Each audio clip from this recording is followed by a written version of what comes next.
ምዕራፍ 3 ከፈሪሳውያን ወገን ከአይሁድ አለቆች አንዱ የሆነ ኒቆዲሞስ የተባለ ሰው ነበረ። በሌሊትም ወደ ኢየሱስ መጥቶ ረቢ፣ እግዚአብሔር ከእርሱ ጋር ከሆነ ሰው በቀር አንተ የምታደርጋቸውን ተአምራዊ ምልክቶች ማንም ሊያደርግ ስለማይችል ከእግዚአብሔር ዘንድ የመጣህ መምህር እንደሆንክ እናውቃለን አለው። ኢየሱስም መልሶ እውነት እልሃለሁ፣ ማንም ዳግመኛ ካልተወለደ በቀር የእግዚአብሔርን መንግሥት ሊያይ አይችልም አለው። ኒቆዲሞስም ሰው ከሸመገለ በኋላ እንዴት ሊወለድ ይችላል? ዳግመኛ እንዲወለድ ተመልሶ ወደ እናቱ ማኅፀንስ ሊገባ ይችላልን? አለው። ኢየሱስም እንዲህ ሲል መለሰ፣ እውነት እልሃለሁ፣ ማንም ከውሃና ከመንፈስ ካልተወለደ በቀር ወደ እግዚአብሔር መንግሥት ሊገባ አይችልም። ከሥጋ የተወለደ ሥጋ ነው፣ ከመንፈስ የተወለደም መንፈስ ነው። ዳግመኛ መወለድ አለባችሁ ስላልኩህ አትገረም። ነፋስ ወደሚወደው ይነፍሳል፣ ድምፁንም ትሰማለህ፣ ነገር ግን ከየት እንደመጣ ወዴት እንደሚሄድም አታውቅም። ከመንፈስም የተወለደ ሁሉ እንደዚሁ ነው። ኒቆዲሞስም ይህ እንዴት ሊሆን ይችላል ሲል ጠየቀው። ኢየሱስም እንዲህ ሲል መለሰለት፣ አንተ የእስራኤል መምህር ሆነ ሳለ እነዚህን ነገሮች አታውቅምን? እውነት እልሃለሁ፣ የምናውቀውን እንናገራለን፣ ያየነውንም እንመሰክራለን። እናንተ ግን ምስክርነታችንን አትቀበሉም። ስለ ምድራዊው ነገር ነግሬያችሁ ያላመናችሁ ስለ ሰማያዊው ነገር ብነግራችሁ እንዴት ታምናላችሁ? ከሰማይ ከወረደው ከሰው ልጅ በቀር ወደ ሰማይ የወጣ ማንም የለም።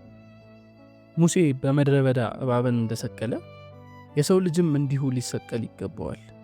ይኸውም በእርሱ የሚያምን ሁሉ የዘላለም ሕይወት እንዲኖረው ነው። በእርሱ የሚያምን ሁሉ የዘላለም ሕይወት እንዲኖረው እንጂ እንዳይጠፋ እግዚአብሔር አንድያ ልጁን እስከ መስጠት ድረስ ዓለምን እንዲሁ ወዷልና።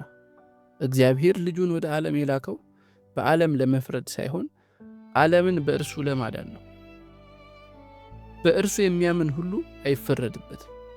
በእርሱ የማያምን ግን በአንዱ በእግዚአብሔር ልጅ ስም ስላላመነ አሁኑኑ ተፈርዶበታል። ፍርዱም ይህ ነው፣ ብርሃን ወደ ዓለም መጣ፣ ሰዎች ግን ሥራቸው ክፉ ስለነበረ ከብርሃን ይልቅ ጨለማን ወደዱ።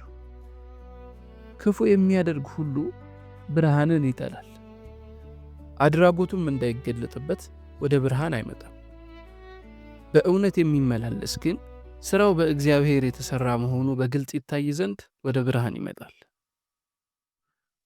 ከዚህ በኋላ ኢየሱስና ደቀ መዛሙርቱ ወደ ይሁዳ አገር ሄዱ።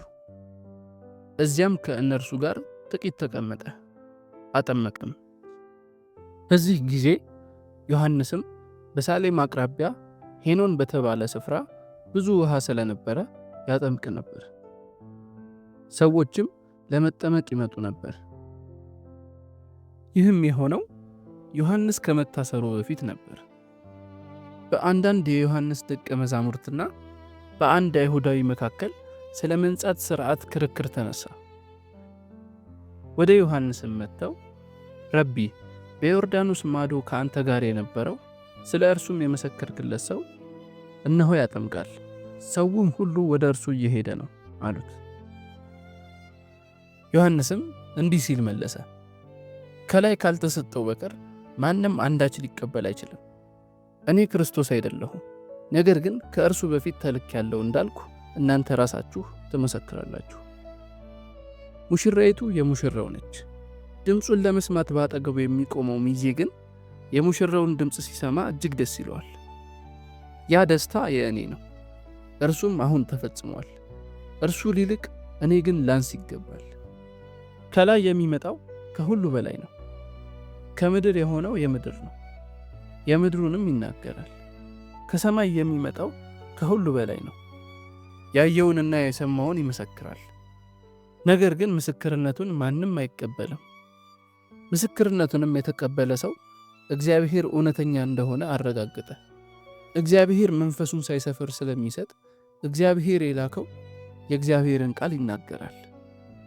አብ ወልድን ይወዳል፣ ሁሉንም ነገር በእጁ ሰጥቶታል።